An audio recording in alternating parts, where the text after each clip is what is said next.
Hi, I'm Anthony F. Elmore in downtown Memphis on the mighty Mississippi River, bringing you another hot and fiery Black Memphis history lesson. You see, in 1899, Robert R. Church opened on Beale Street, the world's largest auditorium in the world for African Americans, called Church, Park Auditorium. Please understand that the way to make white people angry was to build something better for blacks than what whites had. You see, whites practice white superiority. That's why they had segregation. You see, whites built the Grand Ole Opry Theater. Now, this is known today as the Orpheum Theater. Now, they did not want blacks to come to the Orpheum Theater, so Robert R. Church Sr. built a better facility. He built a theater and a park on 6 acres of land.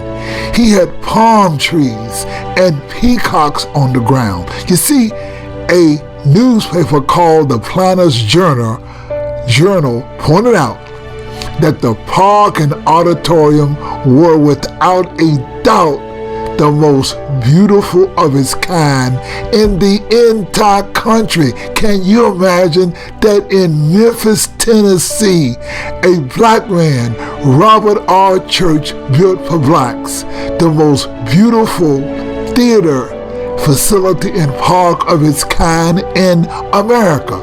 In fact, in 1902, President Theodore Roosevelt spoke to a crowd of over 10,000 on November 19th, 1902. What white people do not share with African Americans is the fact that Beale Street was famous not because of the blues or W.C. Handy, but Beale Street was famous because of Church, Park, and Auditorium that achieved world acclaim. You see, white racism erased the history of this superiority of Church, Park, and Auditorium out of Memphis history. You see, W.C. Handy worked for Robert R. Church as a band director. The reason that W.C. Handy came to Memphis was because of the Church, Park, and Auditorium. You see, world-acclaimed musicians like Duke Ellington, Louis Armstrong, Cab Calloway, all played jazz there.